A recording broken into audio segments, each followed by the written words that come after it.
Donc on va passer maintenant au débat. Donc je vais déjà vous expliquer un petit peu la règle du jeu. Donc comme tous les autres temps forts de Fodali, le débat va être retransmis en streaming audio. Donc c'est la raison pour laquelle on a quelques règles de prise de parole, etc. Donc il faut bien que je parle dans le micro, moi, mais de la même manière pour vous. Si vous avez des questions, il faut attendre d'avoir le micro, sinon les gens qui nous écoutent via le web ne vous entendront pas. Et de la même manière sur scène, vous avez des microphiles, c'est pour ça qu'il y a beaucoup de micros, de façon à ce qu'on puisse nous suivre de loin.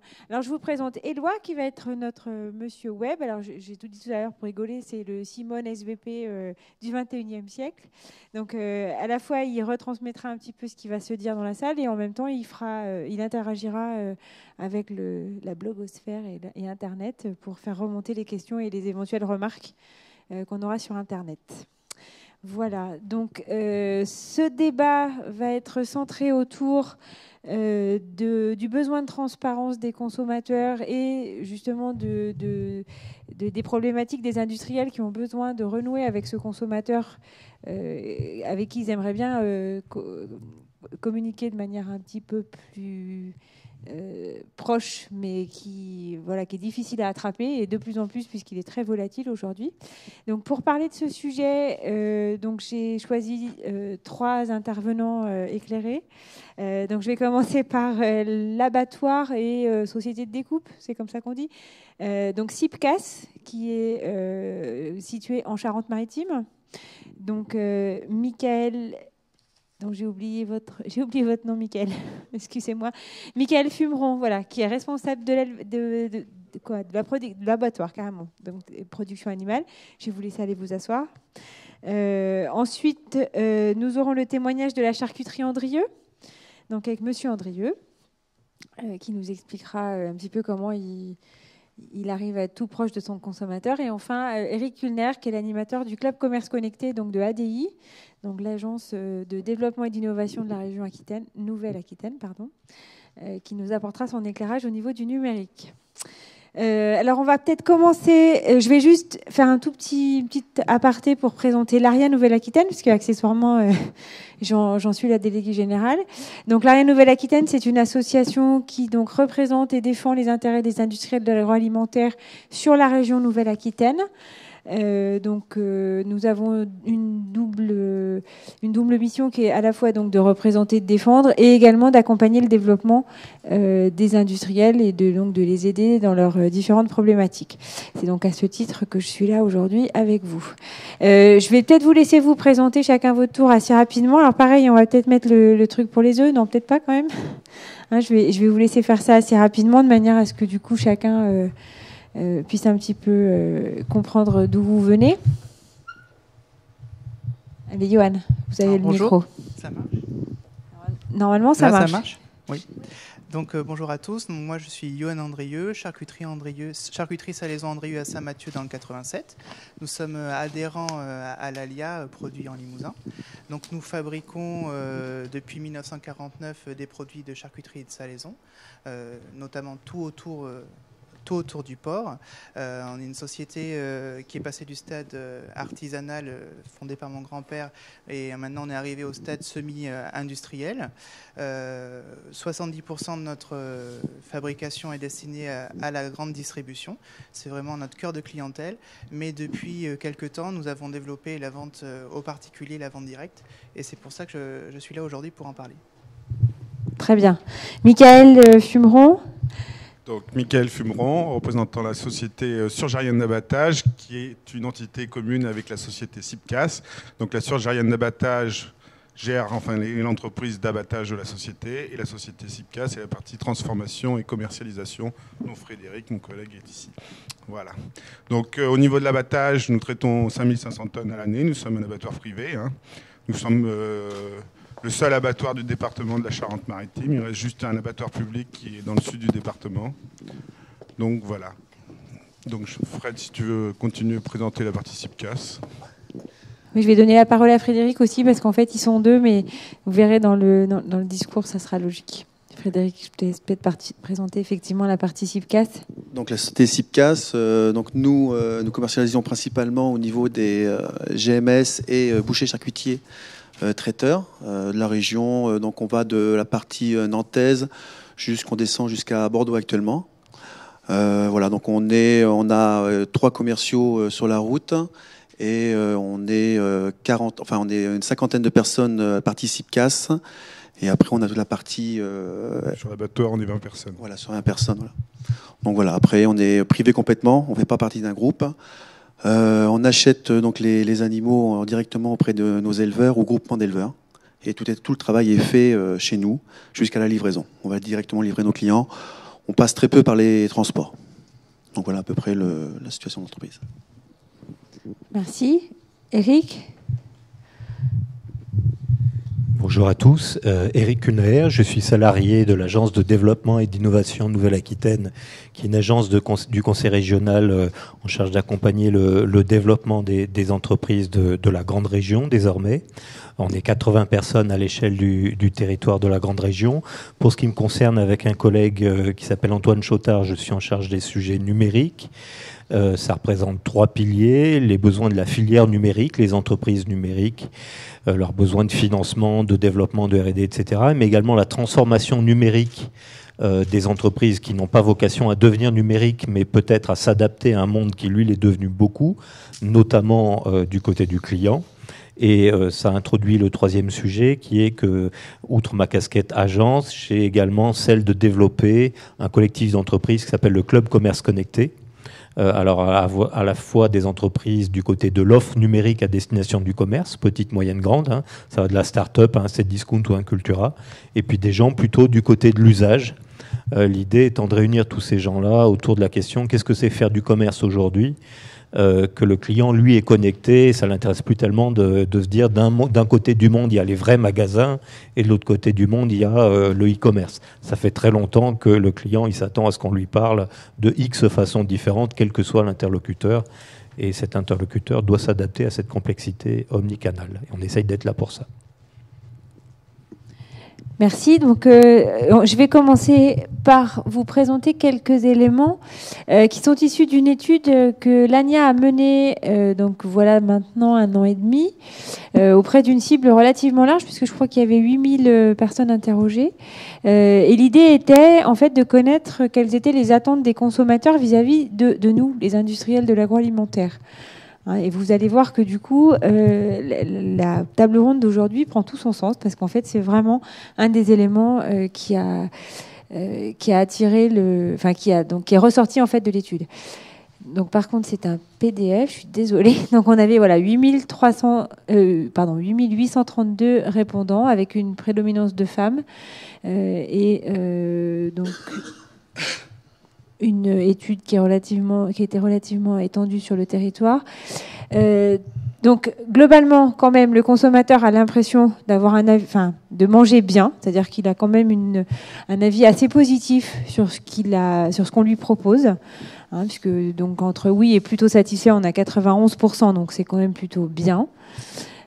Contrairement à ce qu'on dit, c'est-à-dire que quand on regarde les médias un petit peu, on s'aperçoit que, on a l'impression que vraiment le consommateur a l'impression de se faire empoisonner à chaque fois qu'il achète quelque chose dans un rayon de supermarché. Or, finalement, on s'aperçoit que c'est quand même pas tout à fait la vérité. Donc, qu'est-ce qui est très important quand on fait les courses ? Eh bien, le palmarès, c'est bien qualité, fraîcheur, goût, composition, c'est-à-dire le produit en tant que tel. Après, tout ce qui se passe autour vient vraiment après. On est quand même vraiment centré sur le produit. Donc, ça aussi, c'est plutôt rassurant. Ça veut dire que, finalement, le consommateur ne se laisse pas vraiment duper ou en tout cas ne se laisse pas manipuler par nous autres, les marketeurs. Et alors, c'est là que, par contre, ça a fait réfléchir un petit peu. C'est avez-vous confiance dans les produits alimentaires que vous achetez au quotidien ? Alors, 68%, c'est quand même une majorité, on est d'accord. Néanmoins, il y a quand même 31% qui achètent des produits et qui se disent « moi, j'ai pas confiance ». Et ça, il faut qu'on l'entende, nous, les industriels, à un moment donné. Alors, ça ne dit pas que ce qu'on fait, c'est n'importe quoi. Ça dit juste qu'il faut qu'on explique les choses à notre consommateur. Voilà, donc après, pour manger mieux, qu'est-ce que pourraient faire les fabricants? Donc là, on leur a demandé un petit peu quelles étaient les solutions qu'ils proposaient. Donc là, on est toujours centré sur le produit, sur les premières réponses. Favoriser l'aspect qualitatif des produits, choisir le produit, les ingrédients, les matières premières, etc. Et tout de suite après, une meilleure information des consommateurs. C'est bien la transparence. Donc le consommateur est bien conscient qu'effectivement, il n'a pas confiance, mais pas forcément parce qu'il a l'impression qu'on lui ment. Simplement parce qu'il a l'impression qu'il n'en sait pas suffisamment.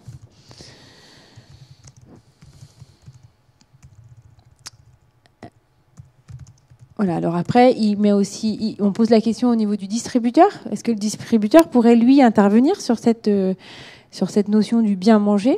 Donc la même chose, première réponse centrée autour du produit. Ensuite, on a le prix. Et après, on a l'aspect local, donc provenance du produit. Donc là, l'aspect éthique, l'aspect consommation responsable, mieux rémunérer le fournisseur, etc. Donc les deux derniers items là peuvent être regroupés autour de 20, presque 30% sur ces aspects éthiques.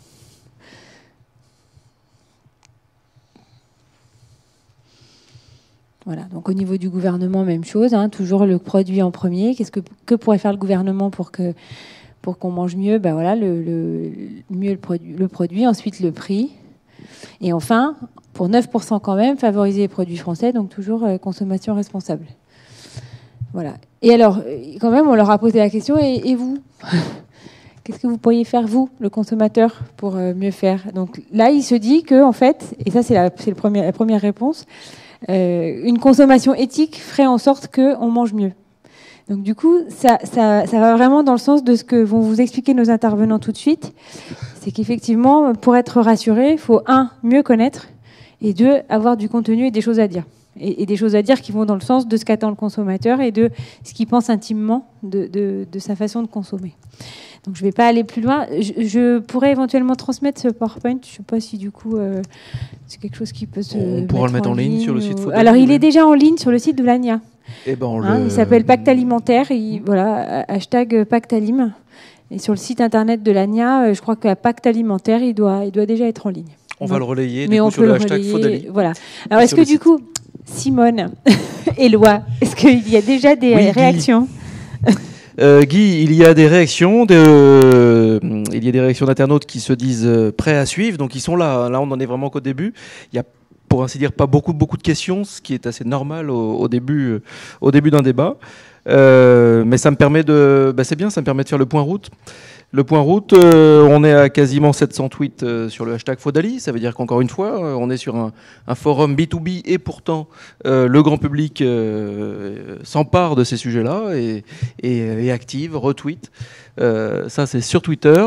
Il y a du monde sur le site Faudali également. Alors là, cette conférence-là est suivie en audio, mais la conférence à côté en vidéo et la plénière en vidéo aussi.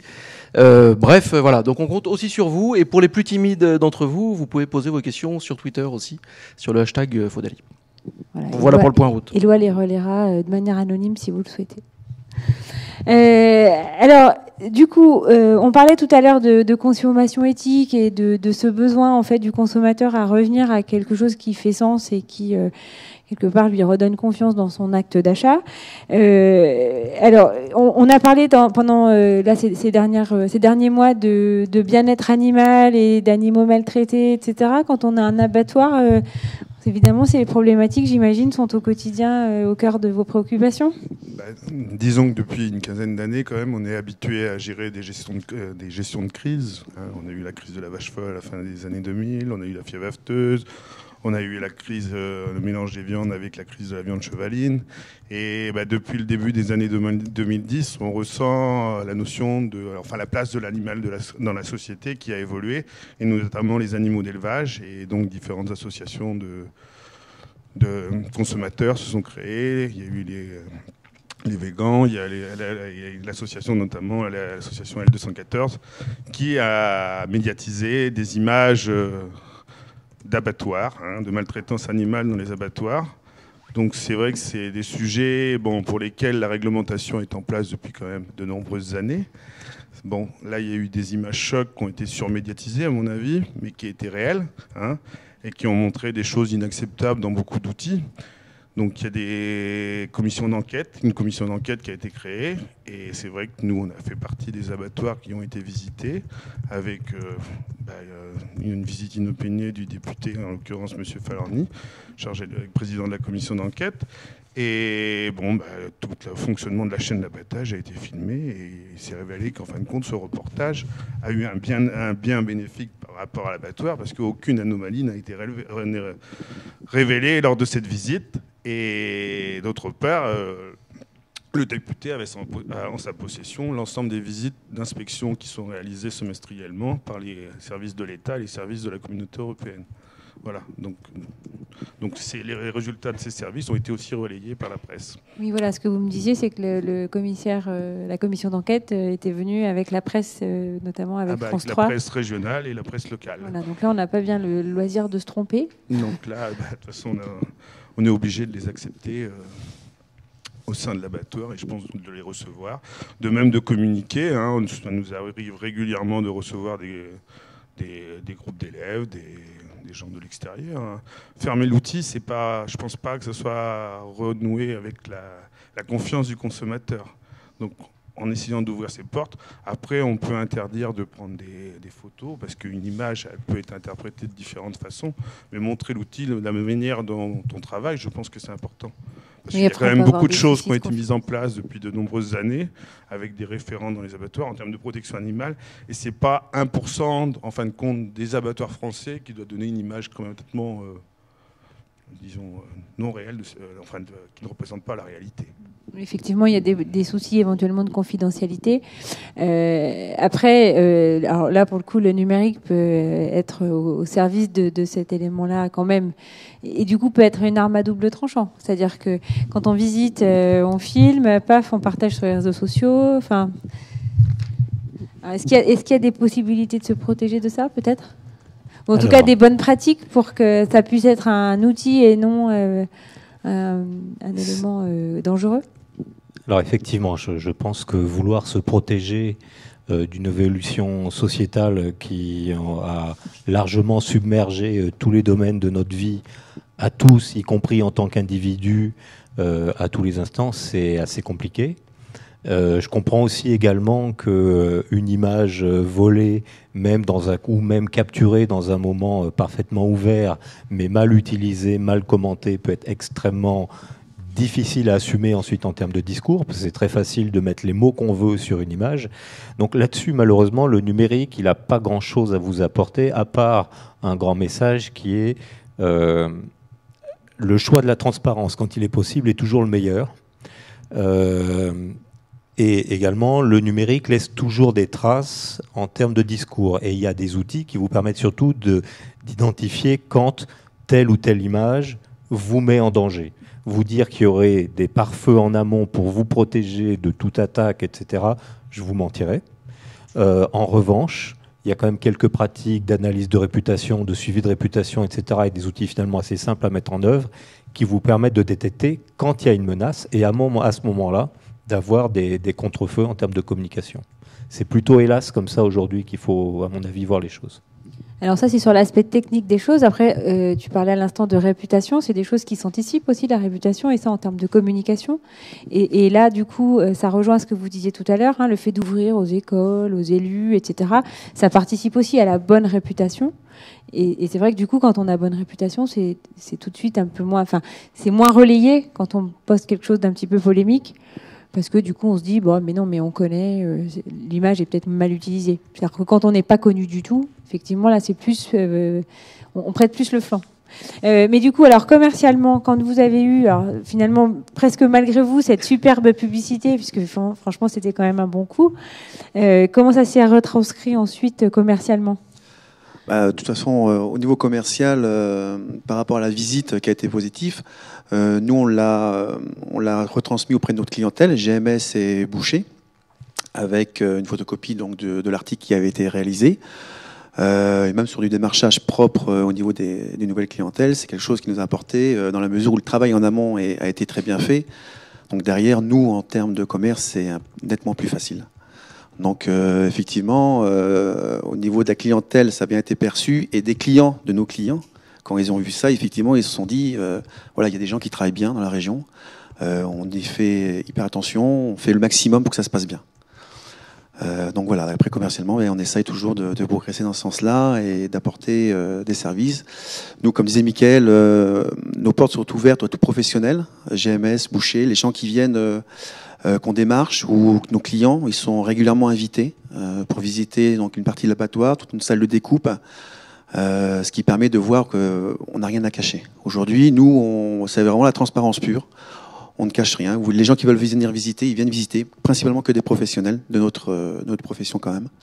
Parce que les gens qui ne sont pas avertis sur le travail, c'est un peu plus compliqué. D'accord ? Donc voilà, sinon, tous les professionnels sont invités à venir avec plaisir.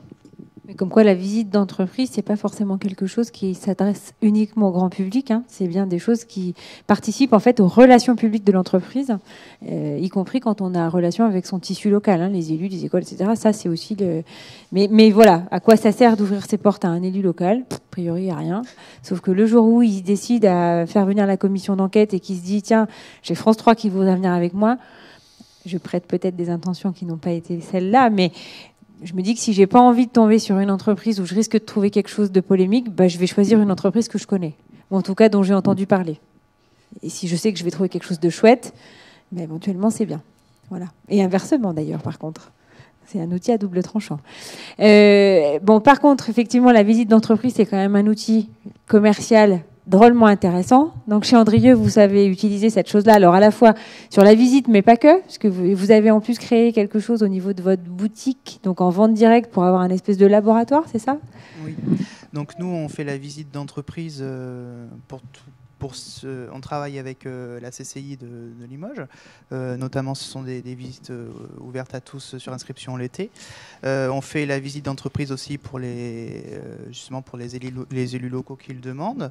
Via notre boutique d'usine, on organise de temps en temps des animations sur la boutique et on propose la découverte de produits, mais on propose également une visite de nos ateliers, notamment l'atelier Chambon Sec, qui est le plus intéressant chez nous à voir. Donc les gens qui n'ont pas accès à l'entreprise et qui n'ont pas accès à nos méthodes de fabrication, qui sont intéressés, peuvent rentrer. Souvent ce sont des clients et, qui sont intéressés et ça les fidélise également. Ça permet aussi de véhiculer une image, comme on disait, de transparence de notre entreprise et d'ouvrir les portes de notre entreprise au niveau local. Ça a quand même des conséquences positives sur notre clientèle des boutiques et notre clientèle de GMS autour, quoi, parce que les clients nous découvrent encore plus. Voilà. Alors, avant d'aller un petit peu plus loin sur la boutique, je vous propose la petite vidéo. Alors, désolée, elle est floue parce que c'est une vidéo qui est en ligne, en fait. Donc, elle n'est pas lourde. C'est pour ça qu'elle est intéressante. Mais du coup, là, elle va être un peu floue. Néanmoins, ça vous permettra un petit peu de voir la teneur de la boutique en question. Si on veut bien avoir une image. Ça ne marche pas. Est-ce qu'entre-temps, on a des réactions sur Internet, Simone ? Il y en aura peut-être après, Guy, après la vidéo. On vient de voir une image. Oui, je comprends pas pourquoi au début on voit pas les images. Pardon ? Ah, il y a 2 players ouverts en parallèle, ouais. Alors, je recommence. Voilà, là normalement c'est bon.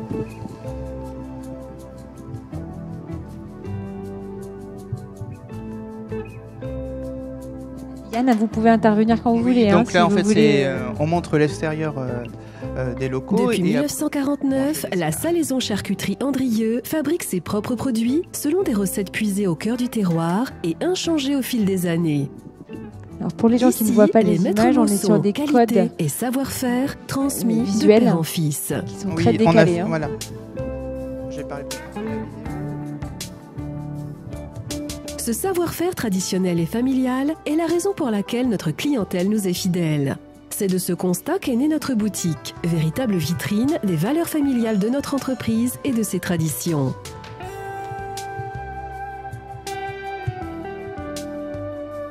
Pour autant, croire en la tradition ne signifie pas rejeter la modernité. La SAS Andrieux, très soucieuse du respect des normes d'hygiène, s'est dotée d'équipements performants au sein d'une unité de fabrication moderne. La traçabilité est ainsi parfaitement maîtrisée.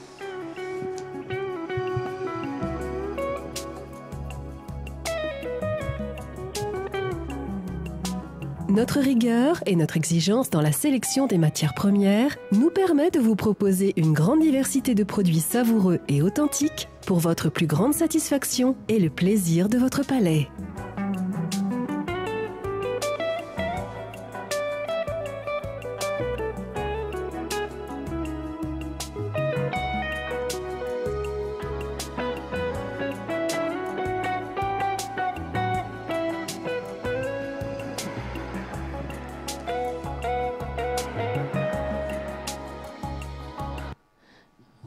Sur ces petites images.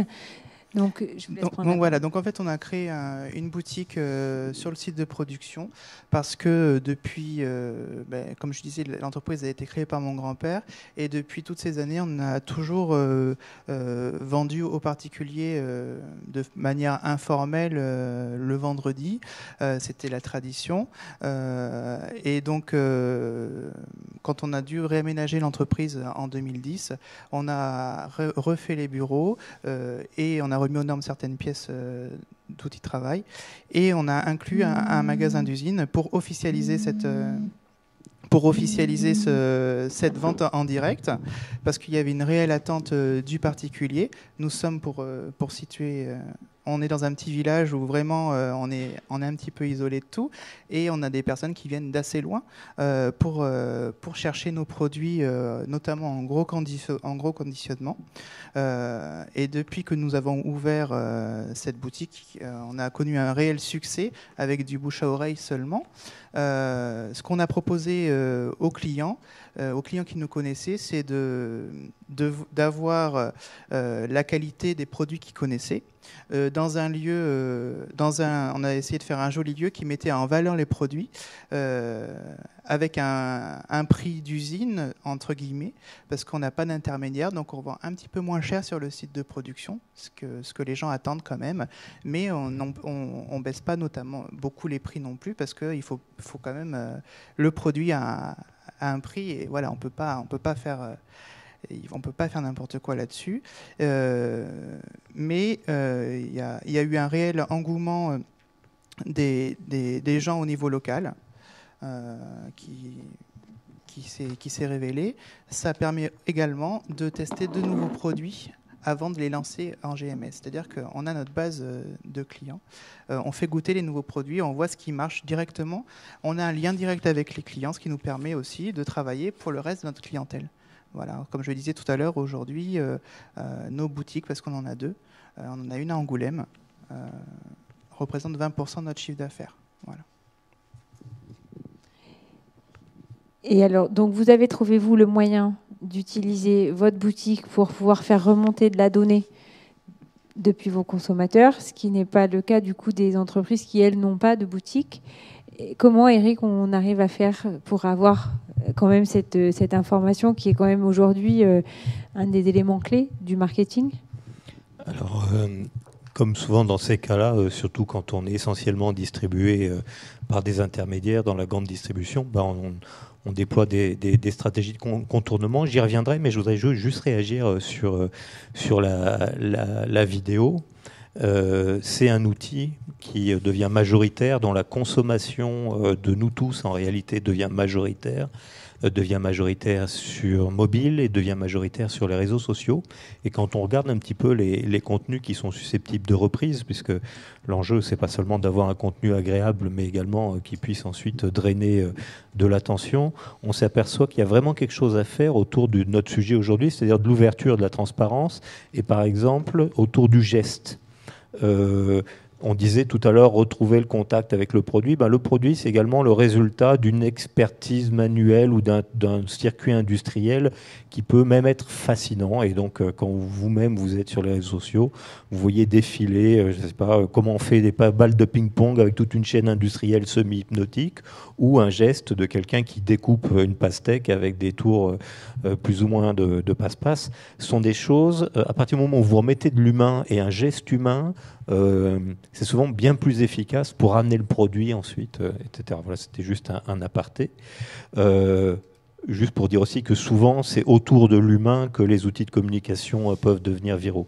Après, pour répondre à la question de comment retrouver du contact avec le consommateur final quand il ne vient pas dans sa boutique, parfois ça vaut le coup de déployer une boutique éphémère où on n'est pas obligé d'ailleurs de le faire tout seul, on peut le faire en partenariat avec d'autres producteurs ou transformateurs.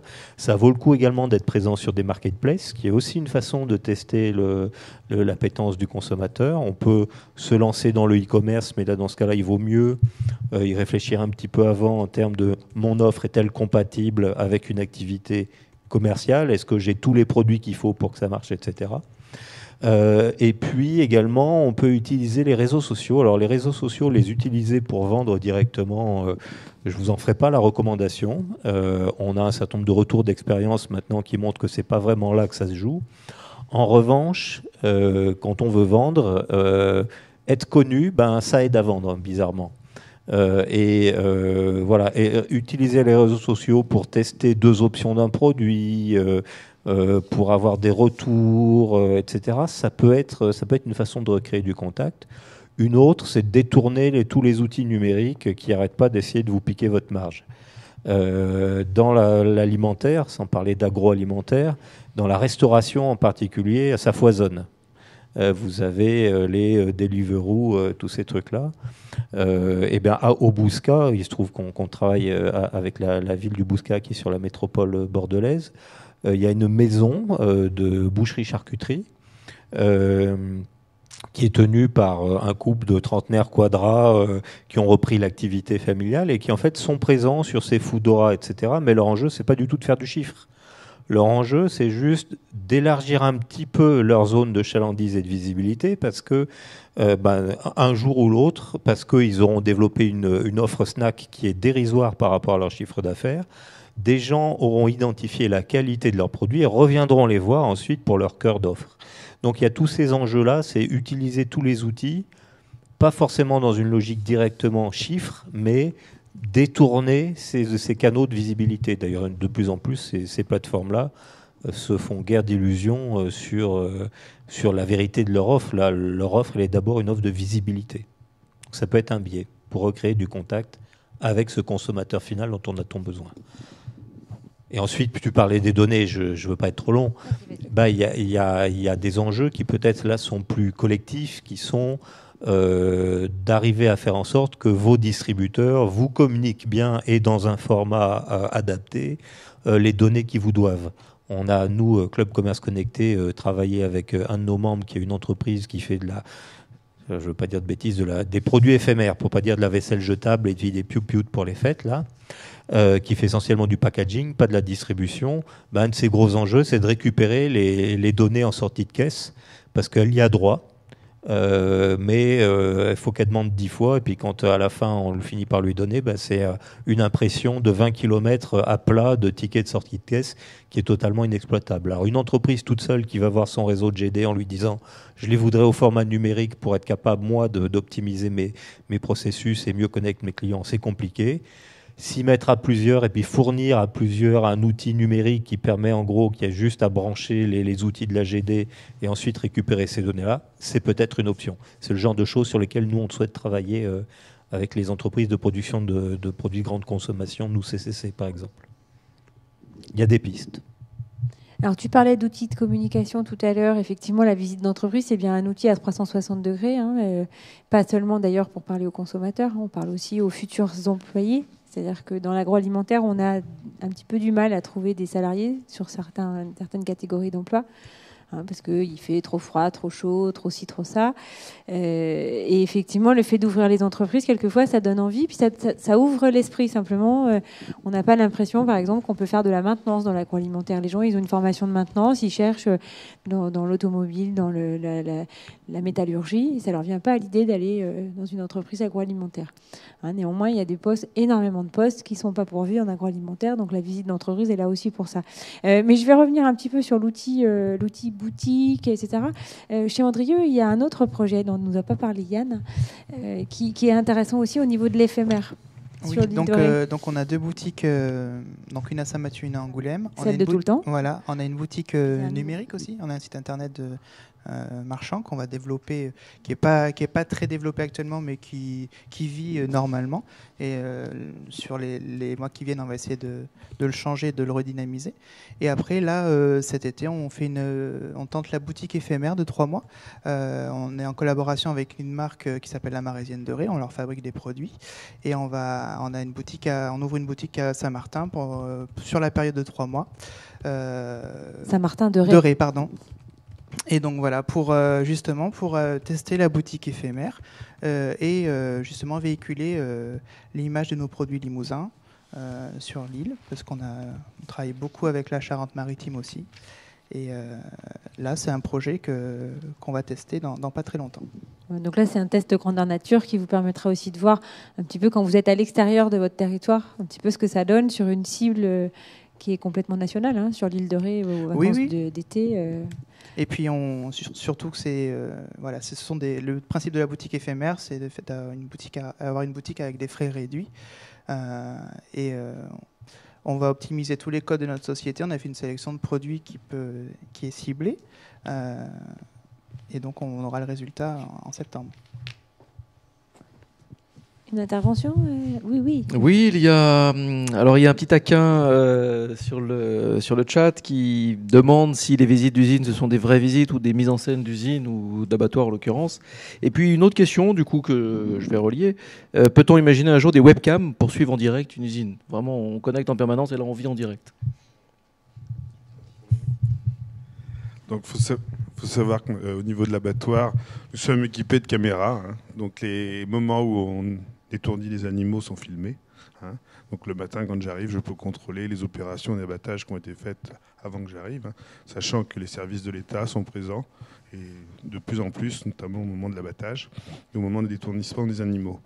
Donc après, les visites d'entreprise, bien sûr, le personnel est au courant qu'il va y avoir une visite, ça, on ne leur cache pas. Mais après, ça ne change rien dans leurs opérations de travail au quotidien, parce que la chaîne, elle fonctionne toujours de la même façon. C'est vrai. Après, par rapport aux images que l'on peut voir, mettre une webcam en continu, je ne vois pas l'intérêt, parce que c'est quand même des images qui restent quand même choc, c'est une mise à mort, il ne faut pas se le cacher. Aujourd'hui, ce qui a été montré, c'était surtout par rapport à la conscience et l'inconscience.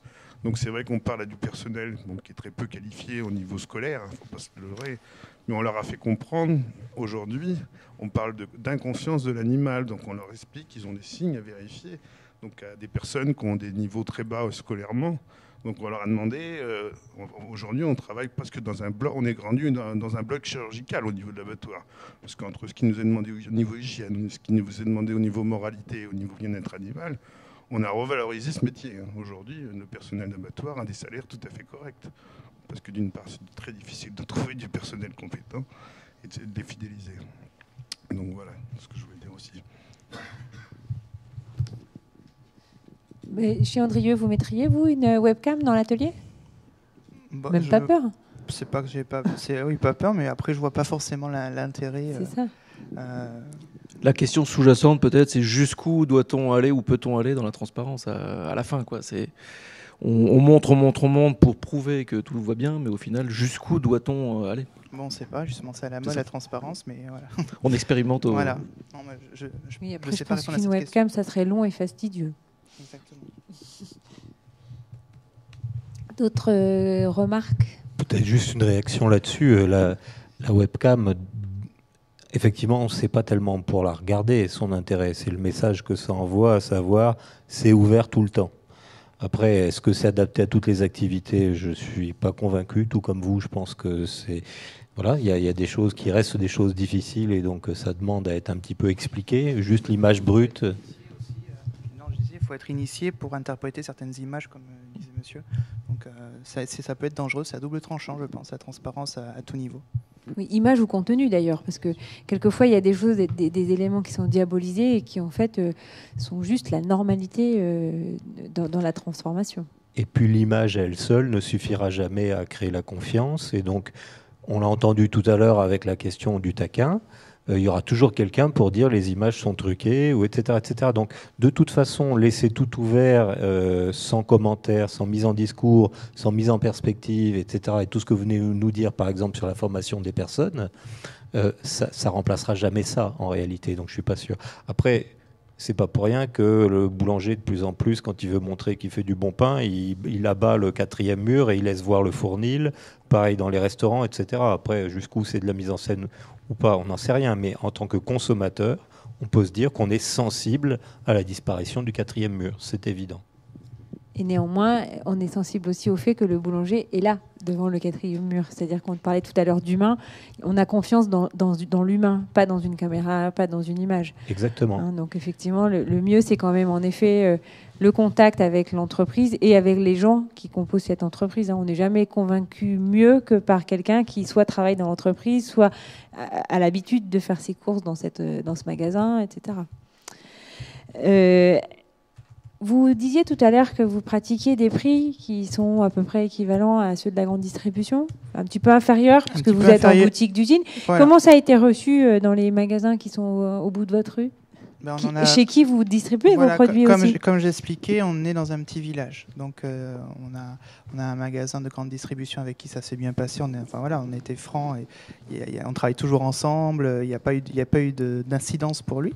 Au contraire, hein, parce que comme on explique, le fait d'avoir une boutique comme la nôtre nous permet de mettre en valeur, c'est une vitrine de nos produits.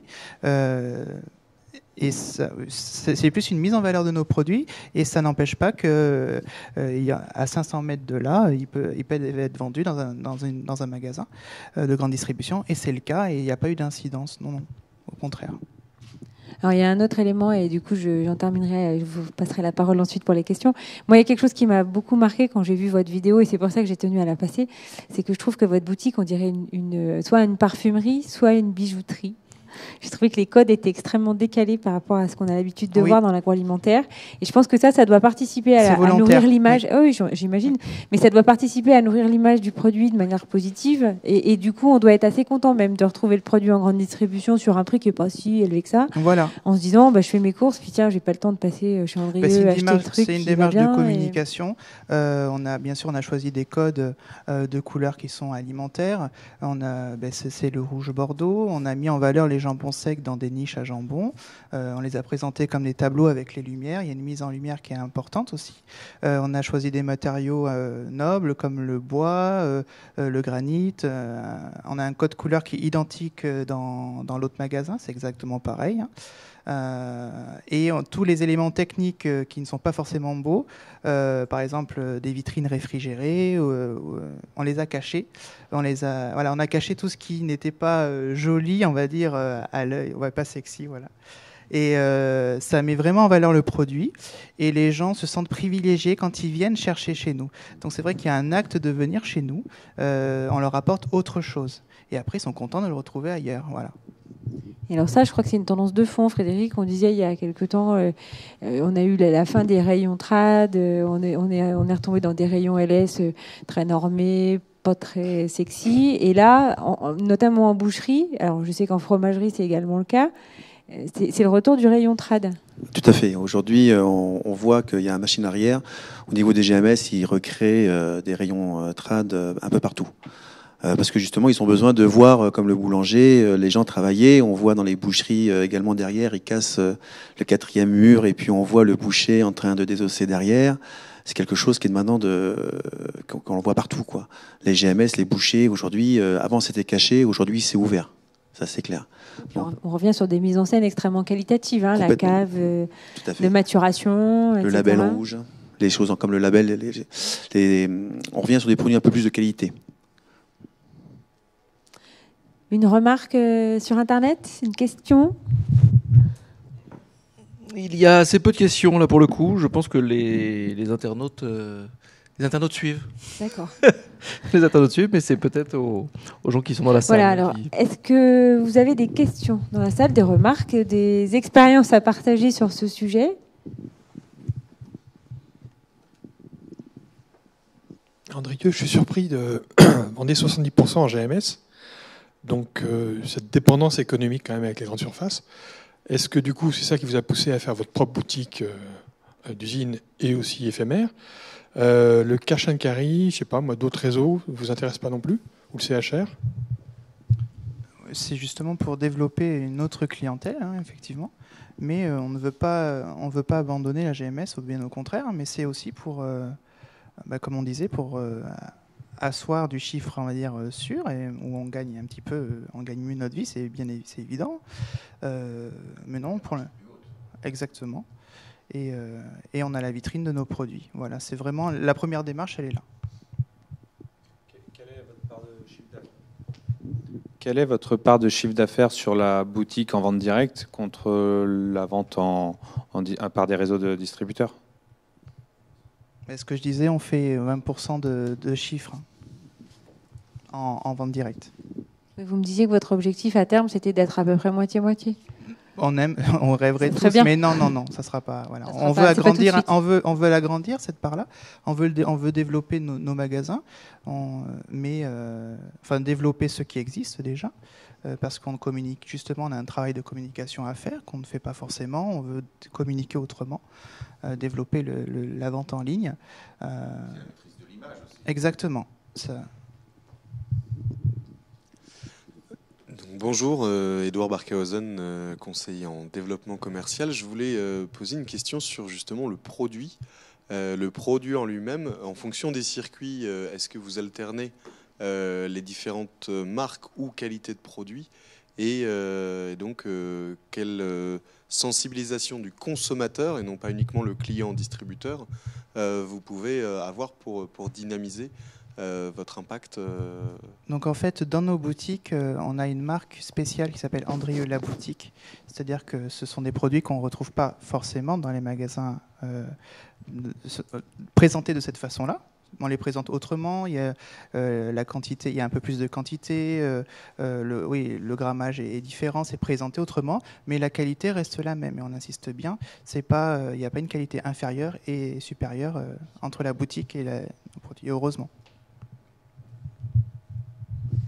Après, vous parliez de labo tout à l'heure, il y a bien de temps en temps des produits dans la boutique qui n'existent pas ailleurs. Qui n'existent pas ailleurs, oui. Pas encore. Pas encore. Qui sont en phase de test, où on sait très bien qu'on les vendra qu'en boutique, parce que c'est vraiment c'est occasionnel, on va dire.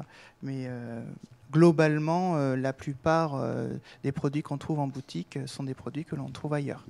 Ce qui vous donne quand même l'opportunité d'avoir une petite offre premium pour les gens qui viennent dans votre boutique. Voilà, c'est présenté, c'est plus sa façon traditionnelle, on va dire. Il y a plus cet aspect-là qu'on retrouve. Mais sinon, après, ça reste la même composition, ce sont les mêmes produits. Si j'ai le droit, depuis la scène, de poser également une question. Est-ce que vos distributeurs, les GMS, vous laissent déployer votre stratégie de marque et d'identité dans leur linéaire? Comment ça se passe? Et puis, est-ce que le numérique est pour vous ce point peut-être de faire converger le consommateur, qui prenne conscience qu'il y a une identité entre ces différentes propositions?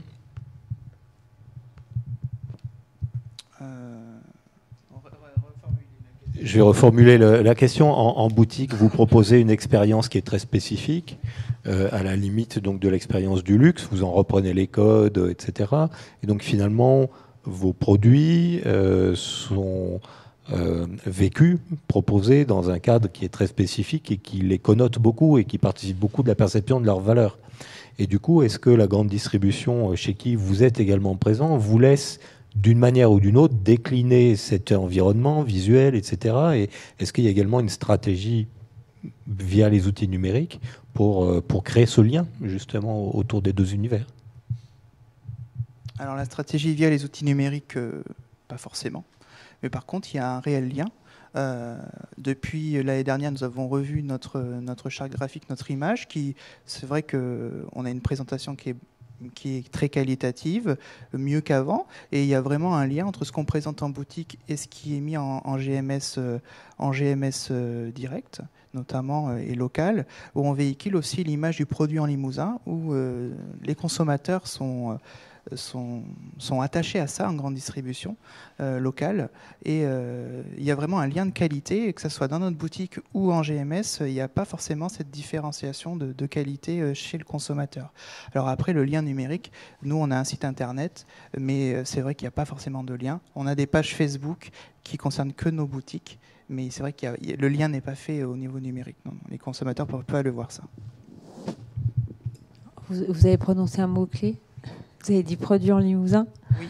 Donc vous m'avez confié aussi que sur votre boutique à l'île de Ré, vous alliez jouer collectif. Après, Jouer collectif, on va présenter les produits. Nous, on a la marque Produit en Limousin, on y est attaché.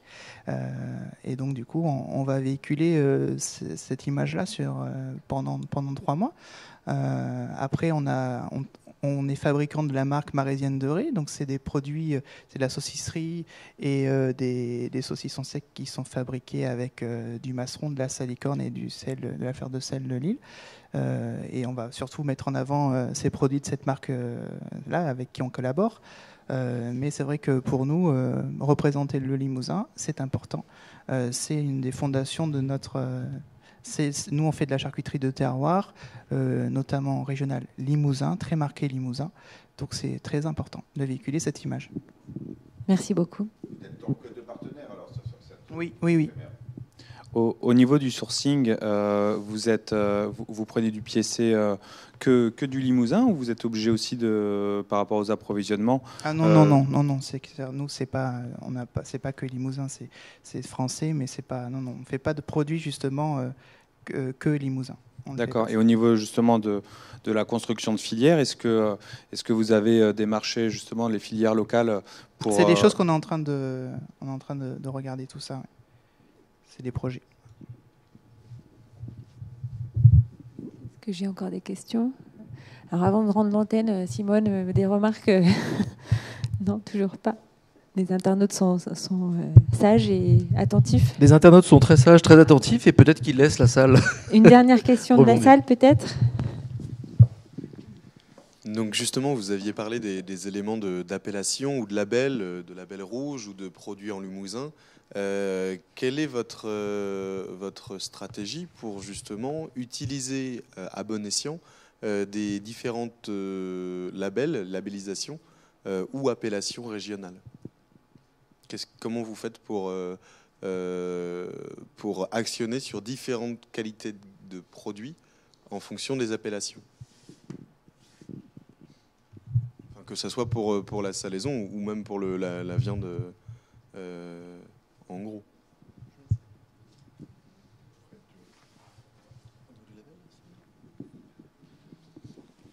Aujourd'hui, on le propose au niveau de notre clientèle, tout ce qui est label rouge, les gens sont attentifs par rapport à ça. Parce qu'il y a un mode d'élevage, il y a un contrôle qui est fait au niveau de l'élevage. Ensuite, il y a un contrôle qui est fait auprès de l'abattoir. Il faut être agréé au niveau de l'abattoir. Il y a un contrôle qui est fait après reçuage. Donc, c'est-à-dire que les sont pris pour savoir si la viande correspond au niveau pour étudier. On est en train d'essayer de voir justement pour partir sur du bio, parce qu'aujourd'hui, nous, on est agréé de bio, aussi bien au niveau de l'abattoir que de la salle de découpe. On est agréé sur les deux unités. L'unité d'abattage est agréée EcoCert et l'unité de découpe est agréée EcoCert. Par contre, aujourd'hui, c'est que de la prestation de service pour des producteurs à façon. On n'a pas développé encore de marque label. Mais c'est un sujet où on est en train d'y réfléchir de plus en plus.